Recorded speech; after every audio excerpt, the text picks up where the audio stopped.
오늘은 부활절 세 번째 주일입니다. 지난 주일에 이어서 오늘도 이 스가랴 말씀을 듣게 됩니다. 제가 이 프로젝트가 먼저 기억하기를 원하는 것은 지난주에 우리가 무슨 말씀을 들었는가 하는 것을 잠시 기억했으면 좋겠습니다. 우리는 지난 주일에 스가랴서라고 하는 이 성경이 어떤 배경에서 나오게 되었는가, 그 역사적인 흐름과 배경에 대해 말씀을 들었습니다. 스가랴서라고 하는 성경이 나오게 된 가장 중요한 이유는 상처 때문이다라고 말씀을 드렸습니다. 첫 번째 상처는 이스라엘 역사의 상처였습니다. 그들은 하나님의 나라, 하나님의 백성으로 부름받았으나 하나님의 나라의 영광을 누리지 못하고 포로되었습니다. 그 나라가 가지고 있는 존엄함을 상실했습니다. 그래서 포로로 살게 되었던 것이 그들이 입었던 첫 번째 상처였습니다. 돌아왔지만 그래서 성전을 지을 수 있는 자유는 얻게 되었지만 그럼에도 불구하고 여전히 다리오 왕의 지배하에 있는 그와 같은 상처를 가지고 있는 그런 상태의 사람들이 바로 스가랴서의 이스라엘 사람들이었습니다. 그뿐이 아니라 이들은 모든 거처들, 모든 기회들을 다 버리고 여호와의 성전 짓기를 원하여 예루살렘으로 돌아온 5만 명들인데, 그럼에도 불구하고 그들이 맞이했던 현실은 가난, 주변 국가들로부터의 위협, 핍박, 그리고 무엇이든지 해도 제대로 되지 않는, 그래서 먹고 사는 것조차도 염려해야 되는 낙담이라고 하는 상처를 짊어지고 살아가는 사람들이었습니다. 그들의 삶 하루하루가 힘들었는데도 불구하고 하나님은 성전 지으라 하시는 말씀을 계속해서 선포했던 것이지요. 이것이 도리어 상처가 되었다, 그렇게 말씀을 들었습니다. 그리고 우리는 지난주일에 이 상처가 왜 심각한 문제인가 하는 것에 대한 그 이유도 함께 듣게 되었습니다. 상처를 가지게 되면 조급해집니다. 상처를 가지게 되면 나 자신에 집중하게 됩니다. 상처를 가지게 되면 모든 것에 민감해지기 시작합니다. 그래서 원래 가졌던 꿈, 원래 가졌던 비전, 원래 하나님께서 주셨던 약속을 보지 못하는 문제에 빠지고 말더라 하는 것까지가 지난주에 들었던 말씀입니다. 우리는 이 말씀에 이어서 오늘 말씀을 듣기 원합니다. 계속해서 이스라엘이 상처를 입었다, 이 말씀을 강조하는 이유는 상처는 또 다른 상처를 만든다 하는 문제 때문입니다. 여러분 잘 아시지 않습니까? 끓였다, 찢어졌다, 그래서 피가 나고 딱지가 생기면 아이들일수록 그 딱지를 내버려 두지를 못합니다. 상처가 나면 내버려 둬야 되는데, 그래서 소독하고 그 딱지가 계속해서 떨어질 때까지 내버려 둬야만 하는데 아이들은 그것을 견디지 못합니다. 그래서 상처를 입으면 그 다음 어떻게 되는 거 아니?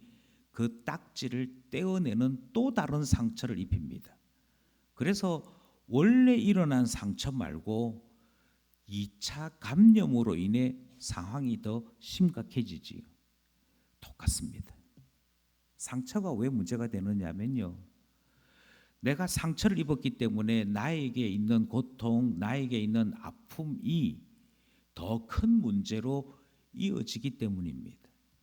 그 더 큰 문제가 무엇이냐 하는 것을 우리는 냉정하게 살펴봐야 되는 것이지. 아니, 다르게 말씀드려서 예수를 믿고 난 다음에 내가 가지고 있던 상처가 치유되는 기쁨, 내가 예수를 믿음으로 말미암아 내 안에 있었던 상처가 고침받고 회복되어지는 이 경험이 없다면 교회는 출입하지만 여전히 상처 입은 자로 남아 있으면서 내가 가지고 있는 상처로 말미암아 나 자신을 더 상처낼 뿐 아니라 다른 사람까지도 상처내는 일이 일어나게 되더라는 것입니다.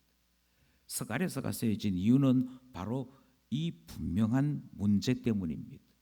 저는 이와 같은 현상이 개척교회 멤버들에게 일어난다라고 생각합니다. 주변에 개척교회를 다녔거나 다닌 사람들을 한번 곰곰이 생각해 보십시오. 원래 이분들은 괜찮은 교회 출석하고 있었습니다. 괜찮은 교회 출석했다고 한다는 말은 사람도 제법 있고 그 교회가 가지고 있는 재정적인 여유도 있는 그런 사람들이었습니다. 그런데 이 사람들 속에 어느 날 마음에 상처가 생기기 시작합니다. 뭔가 허전해요. 뭔가 문제가 있는 것 같아요. 교회가 커지기 시작하면 담임 목사와의 관계가 멀어질 수밖에 없습니다. 왜냐하면 한 사람 한 사람 신방을 하고자 해도 벌써 100명만 되어도 100일이 필요합니다. 100명만 되어도 한 사람씩 이야기 듣는데 1분씩만 들어도 100분입니다. 그러니 예전과 같이 소통하는 일이 쉽지 않습니다. 이와 같은 일들은 소문이 더 큰 소문을 만들고 오해가 더 큰 오해를 만드는 문제를 지니게 되지요. 그래서 이게 아닌데, 신앙생활 이렇게 하는 거 아닌 것 같은데, 예전에는 참 좋았는데 교회가 조금 커지고 난 다음에 보니까 뭔가 모르게 허전하네, 힘드네, 예전 같지 않네 하는 상처들을 가지기 시작합니다. 그러다가 어느 날 괜찮다 싶은 교역자가 집사님, 저 개척하려고 해요. 저와 같이 개척해 보시지 않겠습니까? 제가 개척하려고 하는 교회는 성경다운 교회, 주님이 기뻐하시는 진짜 교회를 한번 세우고 싶습니다. 한번 저와 같이 개척교회에 헌신해 보지 않으시겠습니까? 이 말에 그래, 차라리 개척교회에서 한번 헌신해 보자 그러면서 시작하게 되는 것이지요. 마치 이제는 성전을 지을 수 있다는 그 말에 내가 가지고 있던 모든 기회, 모든 소유들 딱 내버려 두고 여호와의 성전을 짓기 위해 왔던 그 스가랴 시대의 사람들처럼 개척교회에 헌신하는 분들이 있는 것을 보게 됩니다. 개척교회의 멤버가 되어서 열심히 신앙생활 하는 것이죠. 그런데 다시 말씀드립니다. 상처가 치유되지 않으면 또 다른 상처를 만들 뿐입니다. 그렇게 해서 시작된 개척교회에 가지고 있는 문제점이 무엇이냐면 개척교회는 뭐든지 부족합니다. 뭐든지 없습니다. 그러다 보니 개척 멤버들에게 요구되는 상황이 많을 수밖에 없습니다. 그 10여 명이 있는 그 사람들이 헌금해야 교회가 유지됩니다. 그 10여 명이 있는 그 사람들이 헌신해야 주일 학교가 돌아가고 주방이 돌아가고 전도가 되고 뭐 그럽니다. 그러다 보니 개척 멤버들이 위대한 결단을 하고 개척교회 멤버 되었음에도 불구하고 그 위대한 결단 다음에도 계속해서 결단이 필요합니다. 개척교회는 어쩔 수 없이 헌금 설교가 많을 수밖에 없습니다. 헌금하지 않으면 그 몇 명 되지도 않는 그 멤버들이 만약 헌금조차도 하지 않으면 교회는 존립할 수 없으니 자연스럽게 개척교회 목회자들은 헌금을 강조할 수밖에 없습니다. 헌신을 강조할 수밖에 없습니다. 한 사람이 2개, 3개의 일들을 할 수밖에 없거든요. 문제는 그래서 다시 싸우게 됩니다. 내가 이거 하자고 개척교회 온 게 아닌데, 내가 이 고생을 하기 위해 여기 온 게 아닌데, 그러면서 참으로 전쟁터에 함께 자기 몸을 던진 전우와 같은 목회자와 개척 멤버 사이에 싸움이 시작됩니다. 목사님, 이렇게 해주십시오. 아니 집사님 이렇게 하셔야 됩니다. 그러면서 의견과 의견이 충돌되고 그러다 보면 어느샌가 개척 멤버들은 한 사람씩 한 사람씩 교회를 떠나게 됩니다.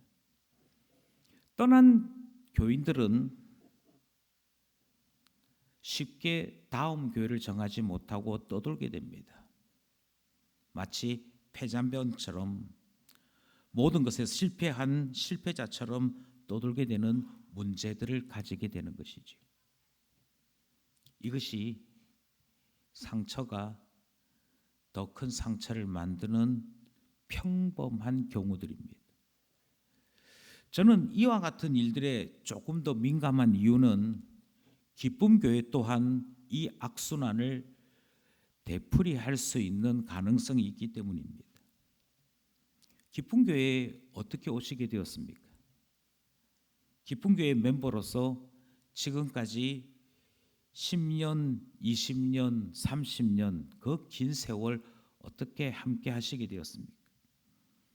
중앙동에 있을 때부터 저희 교회에는 주변에 기거하는 교인들이 없었습니다.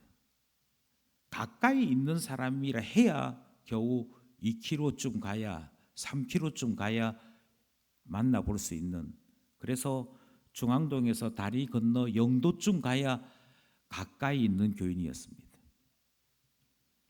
그러니 모든 교인들은 다 주일이 되면 먼 거리에서부터 예배를 참석하기 위해 수고를 해야만 되는 교인들이었습니다.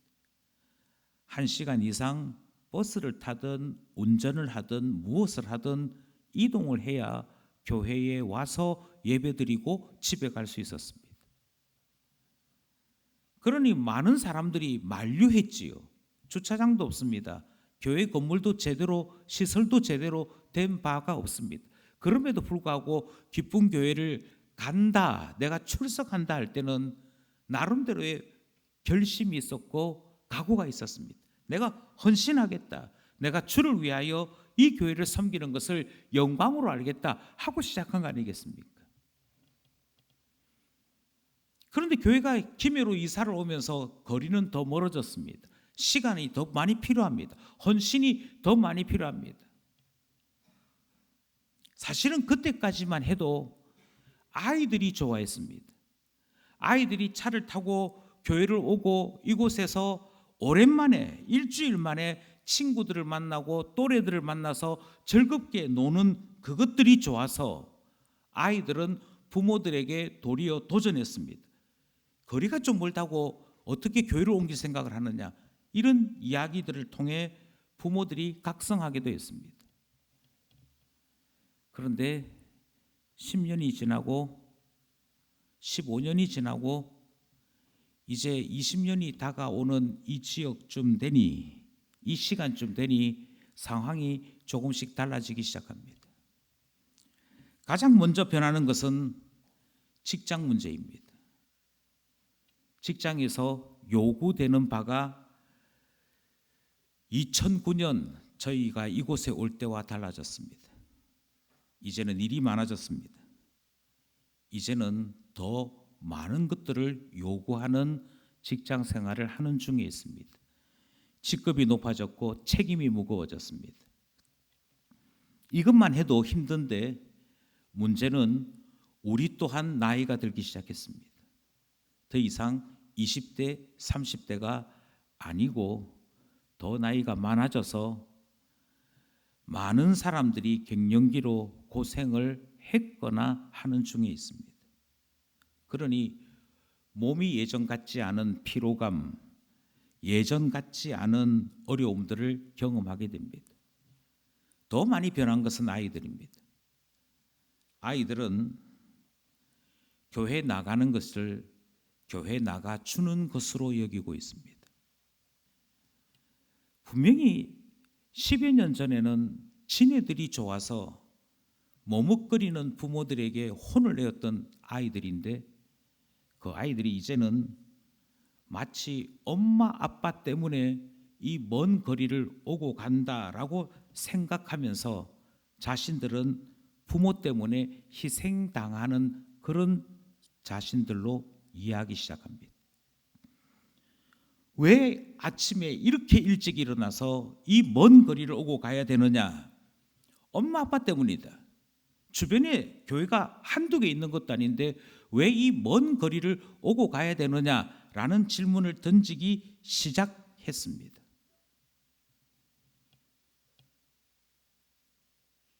여기서부터 갈등은 시작됩니다. 힘든 것은 드러나기 시작합니다.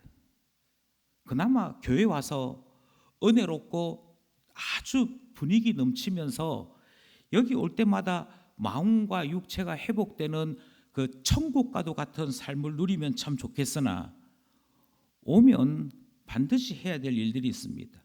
청소해야 합니다. 주방 봉사해야 됩니다. 주방 봉사하지 않더라도 테이블을 닦든지 설거지를 하든지 뭐 해야 될 것이 많습니다. 그나마 그것만 해도 좀 당연히 할 수 있겠다 싶은데 전도회를 가든 목장을 가든 시키는 것이 많습니다. 집사님, 다음 주에는 킹덤 스토리 인도해야겠습니다. 여기서부터 지치기 시작하는 거죠. 하나씩 둘씩 지치기 시작합니다. 힘들기 시작합니다. 그러다가 어느 날 가족들 간의 갈등이 격해지면 오냐, 내가 교회 안 가면 되지 라고 하는 격한 말을 하게 되는 지경까지도 이르게 됩니다. 그래서 몇 번 부부 간에 가족 간에 간이 많이 하는 문제를 경험하게 되는 것이지요. 만약 그렇다면 우리는 스가랴서가 주고 있는 이 질문 앞에 서 있는 것입니다. 하나님을 믿기 시작하는 그 순간부터 지금까지 우리는 상처를 품고 지나오고 있는 것입니까? 아니면 예수를 만난 그때부터 내 속에 있던 상처는 치료되어지고 내 속에 있는 상처가 치료되어지면서 부활의 그날이 소망이 되는, 그래서 날마다 온전한 신앙으로 자라는 중에 있는 그런 삶을 살고 있는 것입니까? 우리는 이 질문 앞에 서 있는 것이지요. 그리고 스가랴서는 반드시 상처가 치료되어야 되는 것이고 그 상처가 치료되어야만 부활의 신앙에도 온전한 신앙에도 이룰 수 있음을 우리에게 가르치고 있는 것입니다. 여기서 우리는 한 가지 질문을 하게 되지요. 어떻게 해야 우리의 상처는 치유될 수 있을까요? 어떻게 해야 우리의 신앙은 매주 감격스럽고 은혜로우며 하늘에 계신 하나님을 향해 나아가는 신앙인이 될 수 있을까요? 어떻게 해야 우리는 주님의 교회를 섬기기 원하고 예배드리기를 원해 주일마다 가슴 뛰는 마음으로 일어났던 그 첫 번째 은혜에서 더 큰 은혜, 그 은혜 위에 은혜로 자라나는 사람이 될 수 있을까요? 우리는 이 질문과 함께 스가랴 말씀을 듣게 되는 것입니다. 스가랴는 하나님께서 이스라엘 사람들을 위해 두 목자를 준비하셨다 하는 말씀을 전합니다. 여기서 두 목자는 하나는 선한 목자입니다. 하나는 악한 목자입니다. 이것이 중요합니다. 여기서 등장하는 선한 목자에서 선한 목자는 예수님입니다. 예수 그리스도가 예비되어 있음, 하나님께서 한 목자를 일으키실 터인데 그 목자를 통해서 우리가 상처가 회복되어지고 부활의 신앙에 이르게 되어지며 하나님 나라의 온전함을 맛보게 될 것이다 라고 하는 선한 목자에 대한 말씀을 스가랴 9장에서부터 출발을 해서 11장까지 이르는 긴 말씀을 통해 계시를 전달합니다. 그래서 우리의 상처는 어떻게 치료될 수 있느냐? 주께서, 우리 하나님께서 예비하신 한 목자를 통해 치료되고 회복될 수 있음을 가르치는 것입니다. 그런데 참 신기하게도 9장에서부터 11장 사이에 선한 목자에 대한 말씀을 하고 계시지요. 그리고 그 선한 목자는 겸손한 왕으로 표현되어지면서 스가랴 선지자는 구약 선지자 가운데 이사야 다음으로 오실 예수 그리스도에 대한 풍성한 예언을 스가랴서를 통해 전달합니다. 그가 어떻게 예루살렘 성에 입성하실는지, 그가 십자가에서 어떻게 죽게 되시는지, 그가 어떻게 많은 사람들에게 복음의 부활의 놀라운 영광을 보여주시는지 이 사실을 소개하는 놀라운 계시 전달 선지자가 되어집니다. 그런데 참 신기한 것은 선한 목자에 대한 예언을 전달하고 있는 이 9장에서부터 11장 본문에 오늘 우리가 읽었던 본문 말씀이 등장을 합니다. 그런데 우리가 읽었던 이 본문 말씀은 선한 목자에 대한 것이 아니고 다음으로 예비되고 있는 악한 목자에 대한 말씀이 등장하는 것이지요. 선한 목자가 있다. 그 선한 목자가 오게 될 때 이 세상에 악한 것들이 떠나게 될 것이다. 선한 목자가 있다. 선한 목자가 이 땅에 임하게 될 때 우리의 상처는 고침받게 될 것이다. 우리에게서 놀라운 하나님의 영광이 나타나는 일들을 경험하게 될 것이다. 그런데 매우 더 놀라운 사실은 그 선한 목자가 왔을 때 이스라엘 사람들이 기뻐하고 즐거워하며 주여 내게 상처가 있었습니다. 내 상처를 고쳐주십시오라고 얘기하느냐? 그렇지 않다고 얘기합니다. 반대래요.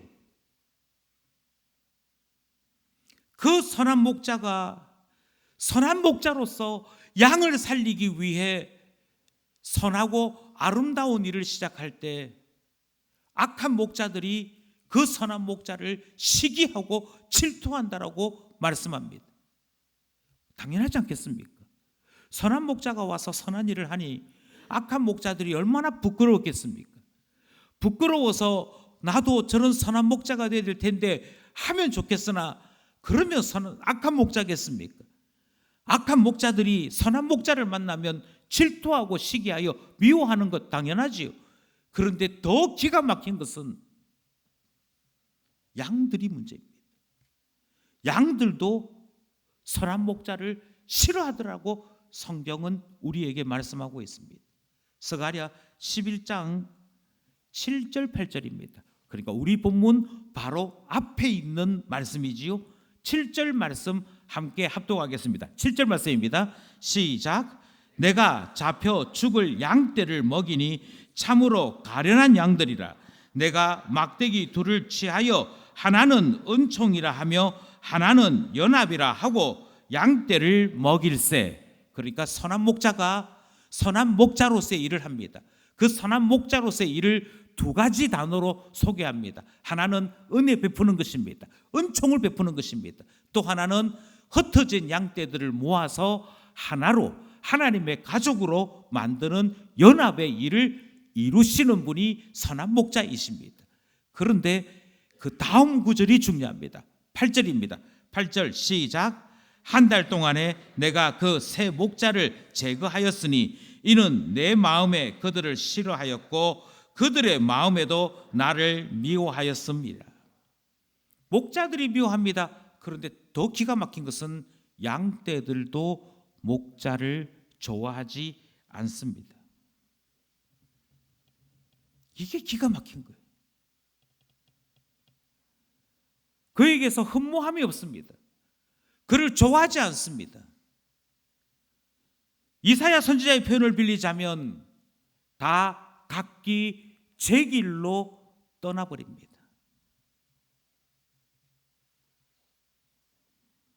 그래서 하나님께서 이스라엘을 버리기로 작정하셨더라면 선한 목자를 보내시고 선한 목자가 핍박받고 싫어함을 당하고 사람들에게서 미워함을 당하는 그것들로 인해 모든 이스라엘 사람들을 모든 인류를 심판하시면 되는 것이었습니다.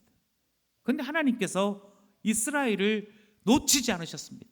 이스라엘을 어떻게 하든지 고치기 원하셨습니다. 상처 입은 이스라엘이 돌아올 수 있기를 원하셨습니다. 그래서 무슨 일을 하시느냐? 그래서 하시는 일이 악한 목자를 세우십니다. 이것이 바로 우리 하나님께서 상처 입은 이스라엘을 위하여 행하시는 일입니다. 하나님께서 상처 입은 자를 위하여 선한 목자를 세우십니다. 동시에 악한 목자를 세우십니다. 그리고 그 악한 목자에 대한 말씀이 우리가 읽었던 본문 말씀이었습니다. 본문 말씀을 다시 한 번 더 합독하기 원합니다. 시작.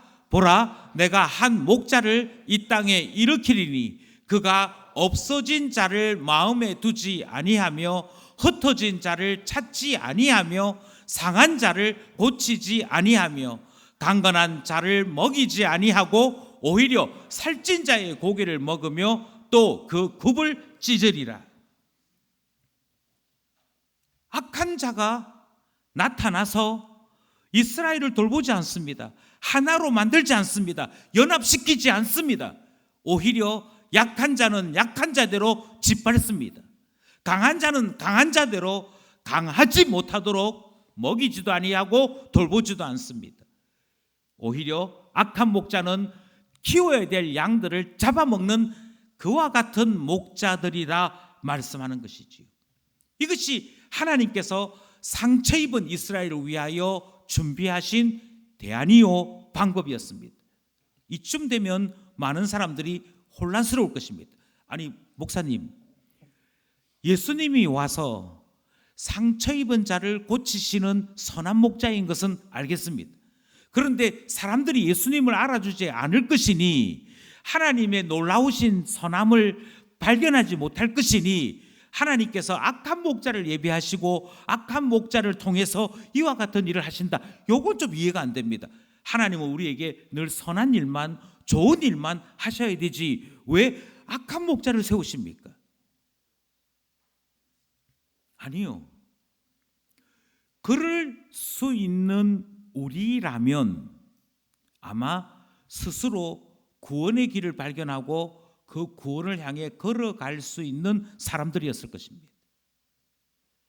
우리가 하나님이 어떤 분인지를 깨닫고 하나님이 뭘 요구하시는지를 알고, 아이고 하나님 맞습니다, 하나님은 선하신 분이니 하나님께서 우리에게 요구하시는 것은 얼마든지 우리가 순종해야 될 일들입니다 하고 그 길을 걸어가는 자 되었을 것입니다.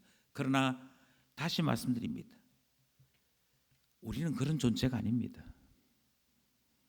우리는 타락한 존재들이고 상처 입은 존재들입니다. 상처 입은 우리는 내 상처만 주목하지 이 상처를 고치시는 하나님을 주목하지 않습니다. 그래서 상처를 고쳐주시는 예수님을 보내주실 뿐 아니라 악한 목자 또한 하나님이 세우시더라 하는 말씀 듣는 것이지. 문제는 여기서부터 나뉩니다. 문제는 여기서부터 나눠진다는 겁니다. 뭐가 나눠지느냐? 뭐가 나눠지느냐면 신자와 아닌 자가 나눠집니다. 신자는요, 내가 잘못된 길을 걸어가서 그로 인해 내 신앙에도 내 인격에도 내 삶에도 더 큰 상처를 만나게 되면 깨닫습니다. 내가 울타리를 벗어나서 목자의 손을 벗어나서 곁길로 갔더니 야, 이런 일을 당했구나.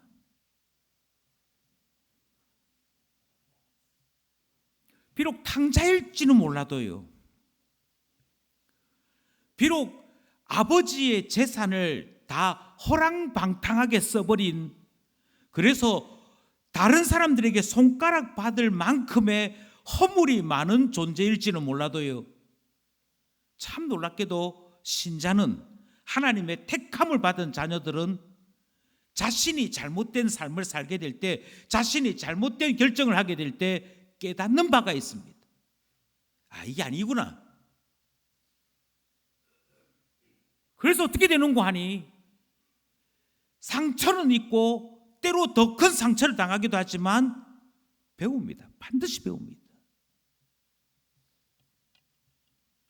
그 반드시 배우는 것 중에 하나가 무엇이냐? 반드시 배우는 것 중에 하나가 나는 나 자신을 구원할 수 없어.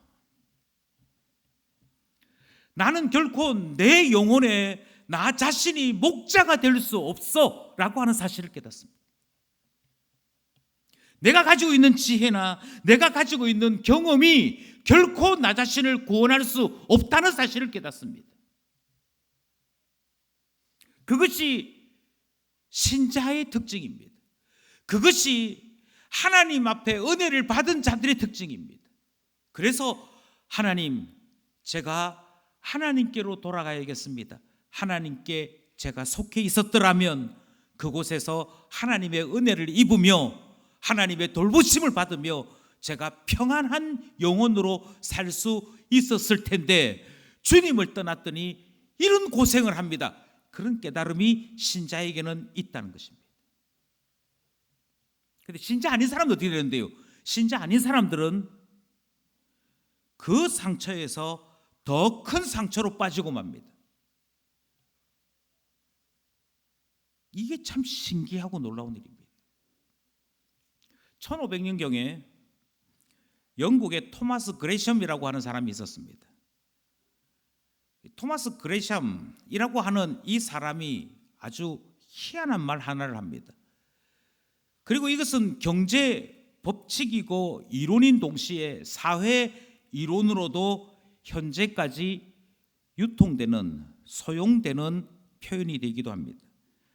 이 토마스 그레샴이라고 하는 사람이 했던 말이 무엇이냐면 악화가 양화를 구축한다 하는 말을 합니다.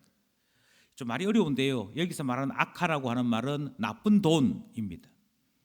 양화라고 하는 것은 좋은 돈입니다. 구축한다는 말은 쫓아낸다라고 이해하시는 것이 빠릅니다. 이게 어떤 배경에서 나왔는가 하니 각 나라마다 화폐를 만들 때가 있었습니다. 특별히 동전, 주화를 만들 때가 있었습니다. 원래 주화는 금화와 은화가 원래 주화였습니다. 그런데 가장 낮은 단위의 돈, 그러니까 이 당시에 1페니니 이런 낮은 단위의 돈을 만드는데 들어가는 재료가 은이 되고 보니 그 동전이 가지고 있는 가치보다도 동전을 만드는 데 들어가는 비용이 더 많이 들어갔습니다. 우리식으로 얘기하면 500원짜리 동전 만드는데 그걸 은으로 만들다 보니 동전 하나에 실제로 들어가는 가치는 한 1,500원쯤 되는 거예요. 그래서 나라마다 고민이 됐습니다. 500원짜리 동전을 계속 1,500원씩 써가면서 동전을 만들 수는 없으니 방법을 바꿔보자. 그래서 어떻게 되는 거니 구리하고 니켈하고를 섞어서 새로운 동전을 만듭니다. 가치로 보자면 은화에 비해서 가치가 떨어지는 돈이 생긴 겁니다. 그런데 나라들마다 어떤 동전을 선호하느냐? 은화와 금화를 선호하는 것이 아니고 영국이면 영국, 프랑스면 프랑스 모든 나라들이 다 동전을 만들 때 은화, 금화는 너무 비싸. 돈이 너무 많이 들어. 그래서 구리와 니켈로 되어 있는 값싼 화폐를 유통시키는 겁니다. 사람들도 금화와 은화는 부담스러운데 이 가치가 떨어지는 이 동전은 더 선호하고 쓰는 겁니다. 그러다 보니 시장에서 비싸고 좋은 동전은 어느샌가 사라져버렸고 가치가 떨어져 있는 이 동전이 온 시장을 지배하고 말았던 것입니다. 이것을 경제 용어로는 악화가 양화를 구축한다. 그래서 가치 있는 것들이 오히려 내몰리고 가치 없는 것들이 시장을 지배하고 말더라. 이런 법칙이 있습니다. 요게요, 영적인 상황에도 똑같이 적용됩니다. 신앙생활 하다가 문제를 만납니다. 신앙생활 하다가 문제를 만났는데 이 문제를 어떤 방식으로 푸느냐면 여러분이 왜 지금 잘못 살고 있는 줄 아십니까? 여러분이 지금 잘못 살고 있는 것은 헌금을 안 해서 그래요. 그 말이 먹혀요. 희한하게 먹혀요. 여러분이 왜 잘못된 줄 아십니까? 여러분의 사업이 왜 안 풀린 줄 아십니까? 여러분의 사업이 안 풀리는 이유는 기도 생활이 부족해서 그래요. 직장 나가기 전에, 뭘 하기 전에 하루에 2시간씩 3시간씩 교회 와서 기도하세요. 주의 종에게 안수기도도 받고 그렇게 기도해 보세요. 모든 문제가 해결됐지. 그 말이 들려요. 그래서 어떻게 되는 줄 아십니까? 어떻게 되느냐 하면 카리스마 넘치는 목사를 따라다니기 시작합니다. 내 마음에 정답을 알려주는 그런 사람들의 목소리에 귀를 기울이기 시작합니다. 그러다 보니 어디로 빠지느냐? 이단으로 빠집니다. 그러다 보니 신비주의로 빠집니다. 이 사람이 한번 안수기도 해주면 병이 떠난답니다. 자녀 문제가 해결된답니다. 내 자녀가 어느 대학을 가야 되는지 알려주신다고 그럽니다. 하나님께로부터 직통 계시를 받아서 비밀을 알려주신다고 그럽니다. 단지 한번 안수 받을 때 2천만 원쯤 돈을 내야 된답니다. 여러분 웃으시는데요. 아니요. 매우 웃기게도요. 매우 희한하게도요. 그런 교회들은 부흥합니다. 그런 교회들은 늘어납니다. 심지어 그런 목사들은 능력의 종이라는 이름으로 사람들에게 칭송받습니다. 거기에 사람이 몰려요. 거기에 사람들이 집중돼요. 그러다 보니 어느샌가 우리는 이런 생각을 하게 됩니다. 내가 지금 내 상처의 치료를 받지 못한 이유는, 내가 내 삶의 신앙의 기적을 누리지 못하는 이유는 교회를 잘못 만나서 그래. 목사를 잘못 만나서 그래. 좋은 교회를 만나지 못해서 그래. 그래서 내가 지금 속해 있는 교회에서 다른 교회로 옮기면, 다른 목사에게서 안수기도를 받으면 문제가 해결되는 것으로 생각하는 희한한 일이 벌어지는 것입니다. 뭐 바꾸면 될 것 같은 생각들요. 뭐 바꾸면 달라질 것 같은 생각들이 우리 가운데 어느샌가 자리 잡기 시작합니다.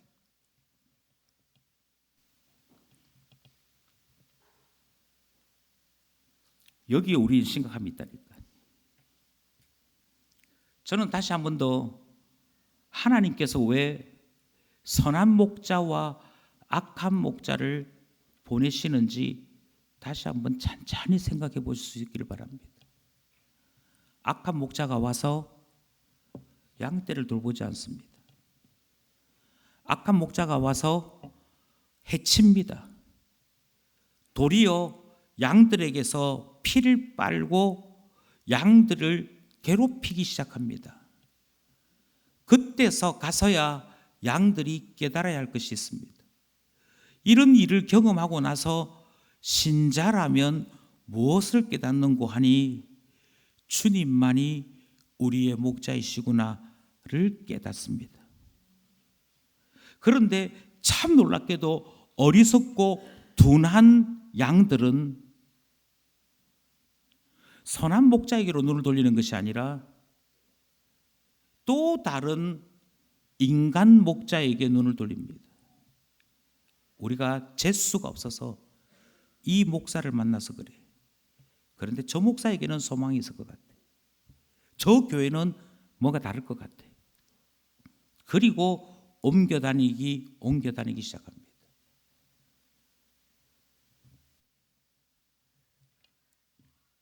아니요. 지금 무언가를 하나 놓쳤습니다. 지금 무언가 하나를 자꾸 빠뜨리고 있습니다.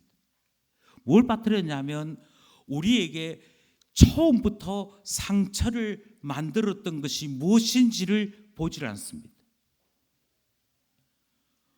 우리의 영혼에, 우리의 삶에 있어서 무엇이 상처가 되었고 무엇이 우리로 하여금 하나님께로부터 멀어지게 만들었는지 그것을 생각하지 못하고 있습니다.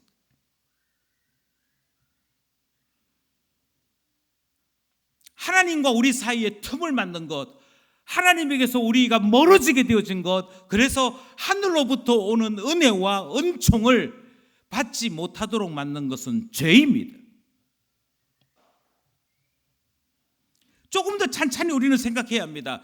마치 악한 목자를 만난 양들이 선한 목자만이, 예수 그리스도만이 우리의 목자이시구나를 발견하는 것처럼 우리에게 있는 여러 가지 답답한 일들을 통해 우리는 다시 한번 찬찬히 생각해야 됩니다.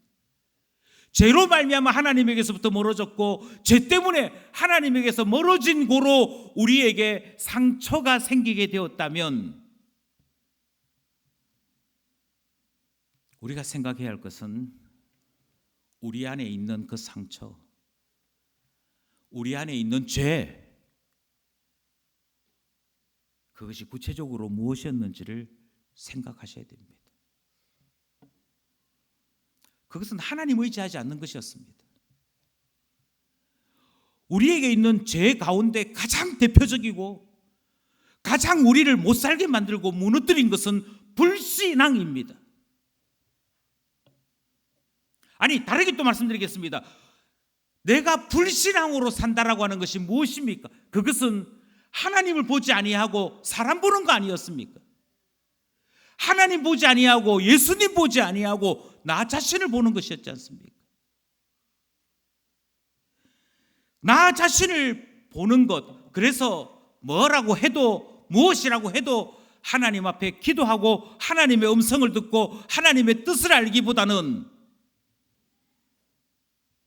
나 자신을 믿고 다른 사람을 믿으면서 하나님을 대신하여 악한 목자를 선한 목자처럼 여기고 살았던 것, 그것 아니겠습니까?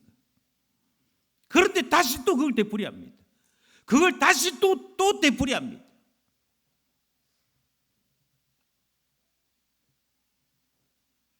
그래서 스가랴 선지자는 하나님께서 두 목자를 준비하셨다고 얘기합니다. 한 목자를 하나님이 세우십니다. 선한 목자입니다. 한 목자를 세우십니다. 악한 목자입니다. 한 목자는 자기 몸을 들여서, 자기 생명을 들여서 양을 살리려고 하는 목자입니다. 그런데 한 목자는 양으로 자신의 유익만을 취할 뿐 돌보지 않습니다.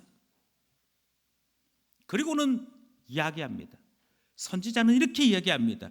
자, 여러분 택하십시오. 도대체 여러분은 악한 목자와 선한 목자 사이에 누구를 선택하고 있는 겁니까?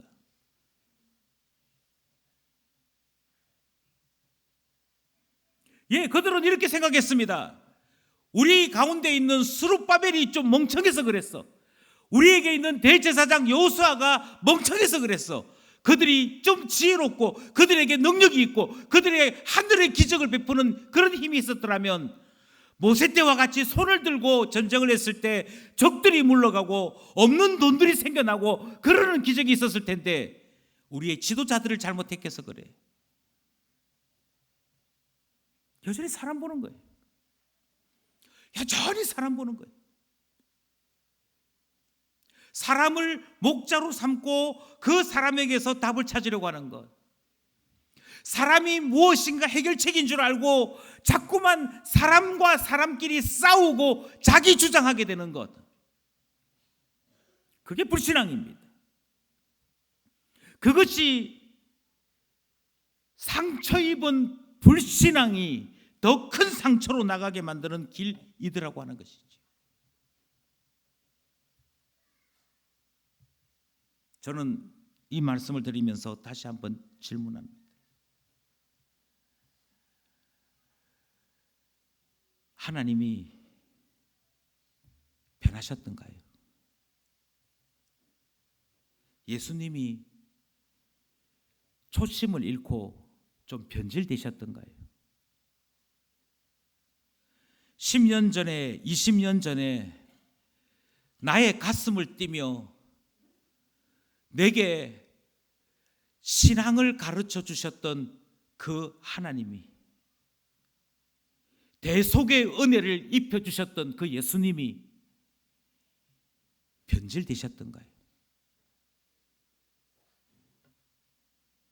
왜 그때는 주를 위하여 내 목숨도 드릴 수 있습니다라고 이야기하고 은혜를 입었던 우리인데, 왜 지금은 식어져서 미지근하고, 왜 지금은 그때 그때와 같이 용사가 되지 못하고 왜 지금은 은혜 위에 은혜를 누리는 삶으로 이어지지 못할까요? 저는 이유는 하나라고 생각합니다. 그때는 예수님만 보였습니다. 그때는 예수님만 보였습니다. 예수님만 보일 때는 하늘의 은혜를 누릴 수 있었습니다. 예수님, 제 마음에 상처가 있습니다. 예수님, 저에게 기도 제목이 있고 저에게 여러 부족함이 있습니다. 여러 연약함이 있습니다. 내 마음 아시는 주님께 내 자신을 내어놓습니다. 그게 될 때는, 그게 있을 때는 상처를 치유하시는 예수님으로 말미암아 행복했습니다. 그런데 어느샌가 우리 마음속에 예수님은 희미해졌고 사람이 보이기 시작합니다. 저는 교회에서 왜 이 말이 또 도는지 이해가 안 됩니다. 이 사람은 장 목사 쪽 사람이야. 이 사람은 장 목사 쪽 반대쪽 사람이야. 왜 그런 말이 교회에 있어야 되지요? 저는 도무지 이해할 수가 없습니다. 이 장로님은 이래, 저 장로님은 저래.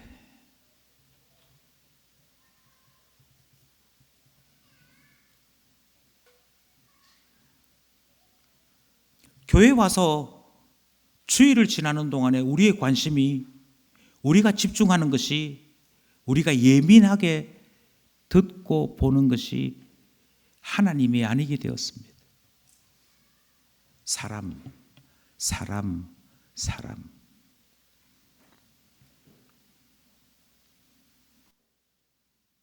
저 사람이 청소를 하는지 안 하는지 지켜보게 되었습니다. 저 사람이 헌금을 하는지 안 하는지 지켜보게 되었습니다. 저 사람이 주방 봉사를 하는지 안 하는지 지켜보게 되었습니다. 저 사람이 나에게 대하여 뭐라고 말하는지 듣게 되었습니다. 그리고 화가 났습니다. 그리고 그것 때문에 열이 나기 시작했습니다. 그리고 그것 때문에 다투기 시작했습니다. 그리고 그 사이에 우리는 하나님이 무엇을 말씀하시는지, 하나님의 음성이 무엇이었는지, 주님이 나에게 무엇을 이야기하시는지는 사라지게 되었습니다.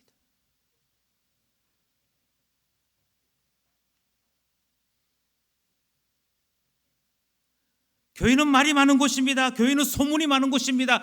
교회는 수근수근 거리는 곳입니다. 그래서 교회 가기 싫습니다. 어느샌가 그렇게 바뀌고 마는 우리가 되었습니다. 어느샌가 선한 목자를 잃어버렸습니다. 어느샌가 악한 목자에 붙잡혀서 악한 목자만 주목하고 살아가는 희한한 일이 벌어지고 말았습니다. 하나님께서 악한 목자를 보내신 이유는 이 악한 목자를 보니 아무 소망이 없지.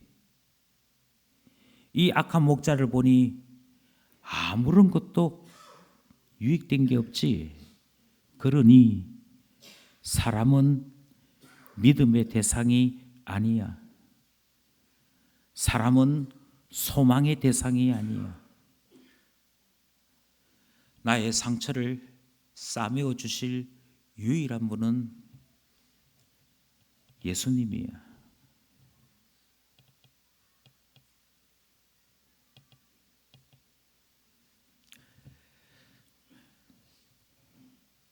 저는 이제 설교를 줄이려고 합니다. 그리고 조금 전에 했던 질문 하나를 다시 던지려고 합니다. 하나님은 선한 목자도 보내셨고 악한 목자도 보내셨습니다. 그리고 우리에게 질문하십니다. 이 둘 사이에 누구를 선택하시렵니까?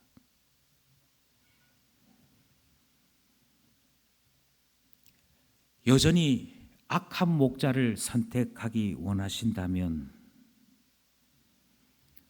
상처는 전혀 치료되지 않을 것입니다. 여전히 장재현 목사가 무엇인가 해결을 해줘야 될 것 같고 무엇인가 답을 찾아야 될 것 같고 저 사람이 좋은 답을 내면 뭔가 기적이 일어날 것 같고 저 사람이 조금 멍청한 짓을 하면 우리 모두 망할 것 같고 그러면서 사람 주목하신다면 아마 실망만 하실 것입니다. 예, 저조차도 선한 목자이지 않습니다. 우리에게 오신 유일한 선한 목자는 예수 그리스도입니다. 우리에게 있는 유일한 선한 목자는 나를 구원하시기 위해 자기 자신을 내어놓으신 예수님 뿐입니다. 그가 나의 상처를, 그가 나에게 있는 죄와 죽음을 해결하십니다. 그러니 여러분, 주일날 교회에 오셔서 예배를 통해 성경 공부를 통해 교제를 통해 예수님 보십시오. 그 예수님 보시고 예수 안에서 회복의 은혜를 누리는 참 신자의 복 누리시기를 바랍니다.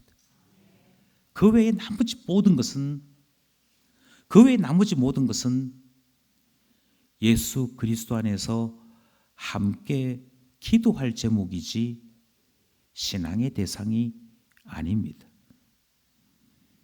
내 자녀도 결코 나의 기쁨이 되지 못합니다. 나 자신도 결코 기쁨이 되지 못합니다. 주님, 예수 그리스도만이 선한 목자이시기에 예수 그리스도로 말미암아 회복을 누리고 마침내 구원의 완성, 부활에 이르는 우리 모두 될 수 있길 간절히 소원합니다.